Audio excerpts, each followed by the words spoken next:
Ele voltou a afirmar que a Venezuela, sob o comando do Nicolás Maduro, é alvo de narrativas para negar que existe uma democracia no Brasil, no país.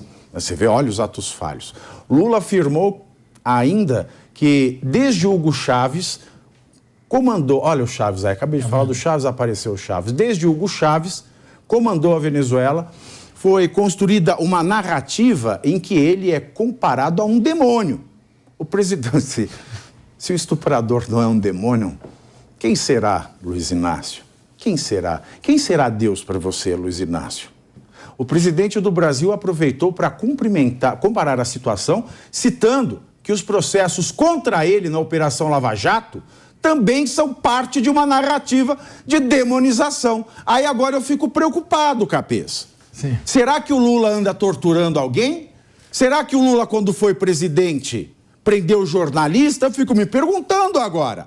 Porque o que pesa contra ele no Tribunal Penal Internacional é assassinato, é estupro, é tortura, é desaparecimento, é violação sistemática dos direitos humanos. Será que ele fez isso e nós não ficamos sabendo? Eu me pergunto quando ele se compara ao Maduro. Na coletiva, Lula disse que fez críticas a Maduro no limite da democracia. Vamos ouvir as pérolas de Luiz Inácio.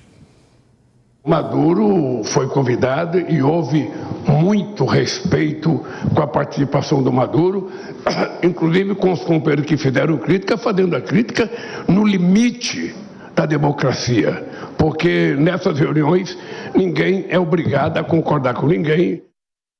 Crítica no limite da democracia, meus senhores. E depois, Lula ainda defendeu a entrada da Venezuela no BRICS. Uau. Tem várias propostas de outros países que querem entrar nos BRICS. Nós vamos discutir, porque não depende da vontade do Brasil, depende da vontade de todos. A gente vai discutir. Se houver um pedido oficial, esse pedido será oficialmente levado para os BRICS. E lá nós decidiremos. Se você perguntar a minha vontade, eu sou favorável. Ele é favorável? Claro que ele é favorável. Parece que ele é favorável até ao fato de uma mulher repórter levar um soco, porque se não fosse favorável, já tinha dito alguma coisa. Agora, eu pergunto, qual é o limite democrático para não se fazer um meia-culpa, não se pedir desculpas e não se revoltar com a própria equipe quando uma mulher jornalista leva um soco?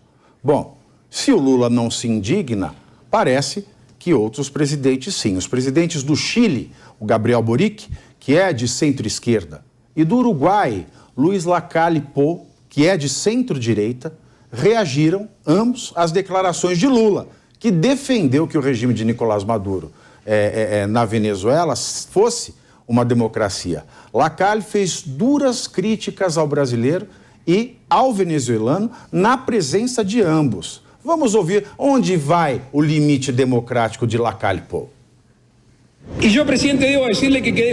Fiquei surpreso quando disse que o que está acontecendo na Venezuela é uma narrativa.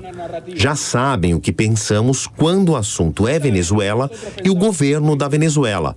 Ora, se há tantos blocos e grupos no mundo que estão tratando de mediar para que a democracia seja plena na Venezuela, para que se respeite os direitos humanos, para que não haja presos políticos, o pior que podemos fazer é tapar o sol com um dedo. Versão brasileira, Herbert Richards. Boric também condenou a fala de Lula, que avaliou o preconceito contra a Venezuela como uma narrativa. Acompanhe.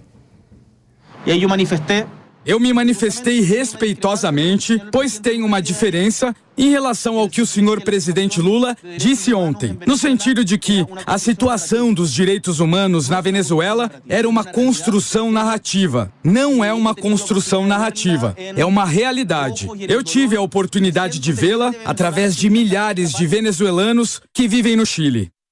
Bom, e diante de toda a polêmica envolvendo o encontro privado de Lula com Maduro, a reunião entre os líderes da América do Sul terminou com comunicados sem medidas concretas e com promessas de ampliar a integração da região. O documento final do encontro, assinado por todos os presentes, traz uma breve menção à visão de que o continente é comprometido com a democracia e os direitos humanos. Conta outra. Além disso, não houve acordo sobre o relançamento da Unasul, criada em 2007, e parece que enfiaram no bolso e ninguém sabe o que fazer com a Unasul. E conhecida por reunir governos alinhados à esquerda.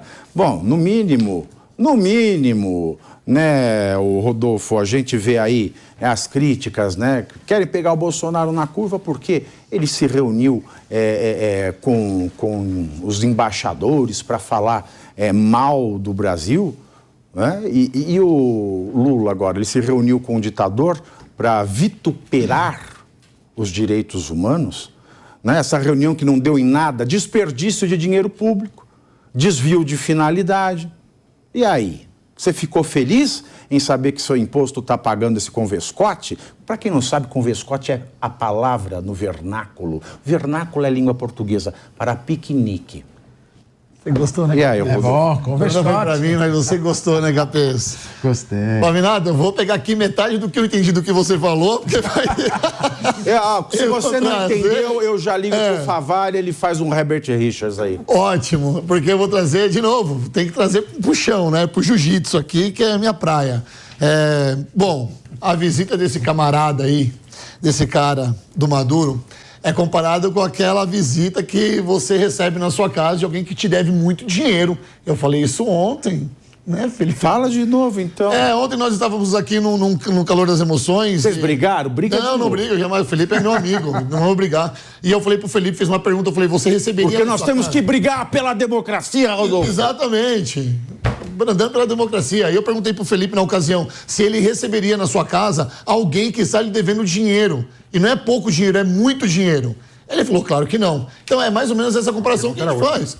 Você não falou? Você voltaria a emprestar dinheiro para alguém que me deve dinheiro?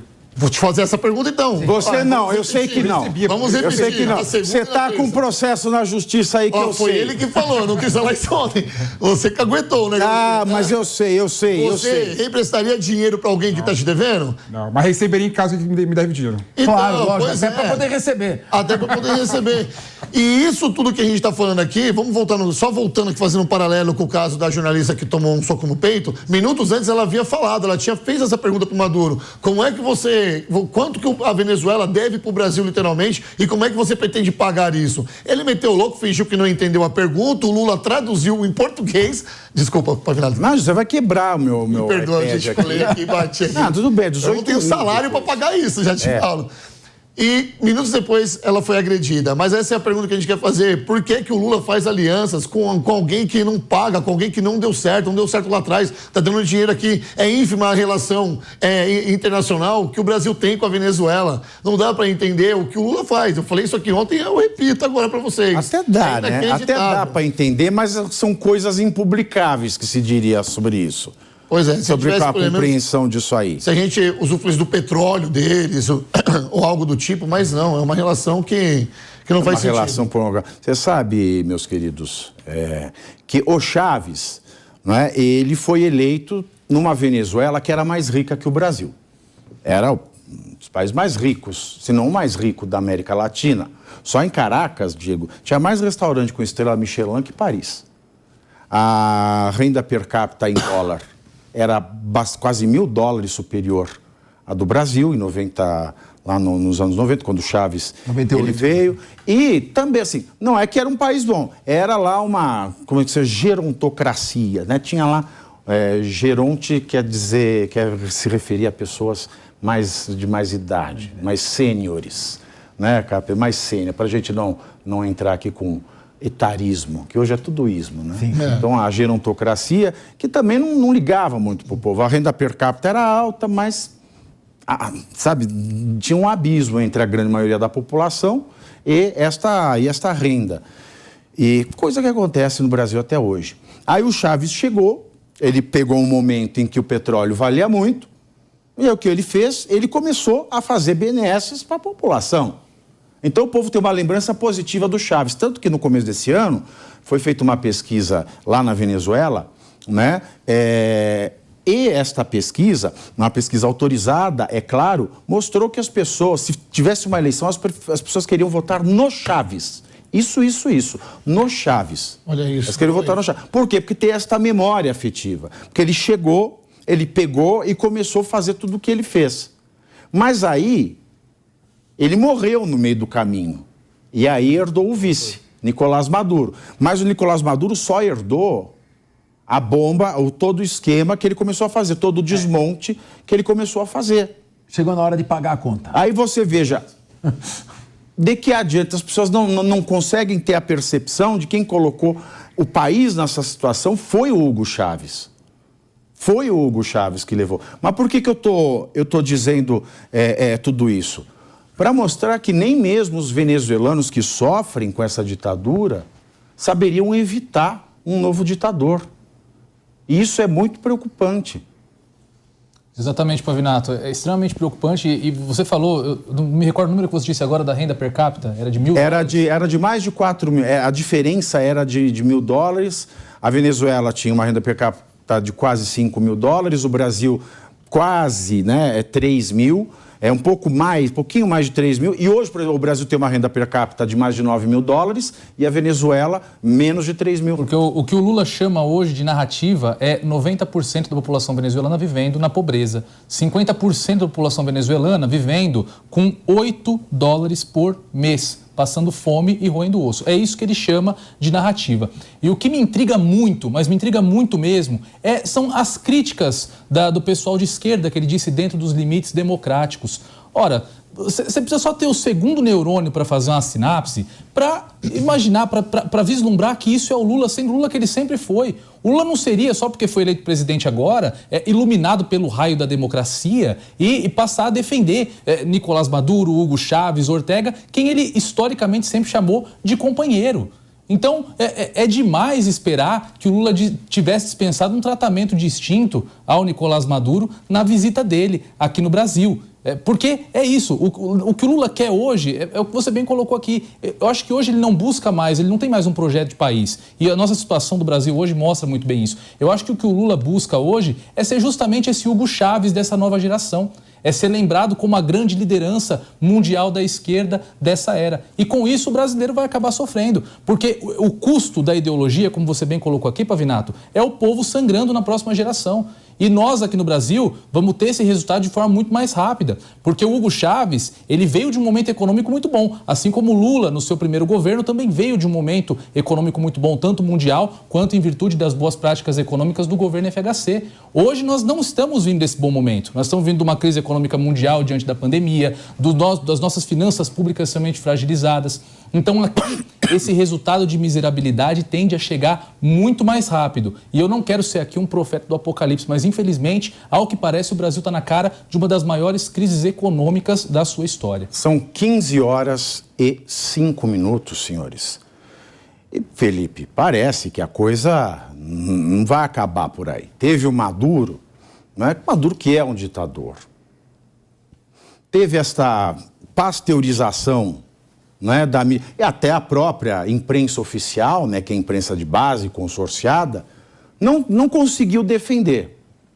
Mesmo não tendo conseguido defender, a gente vê também chefes de outros estados, inclusive de centro e de centro-esquerda, fazendo as suas críticas. Quando o Lula diz que ele fez críticas no limite da democracia, isso quer dizer que ele não criticou ou que o presidente do Chile, por exemplo, foi antidemocrático na sua crítica?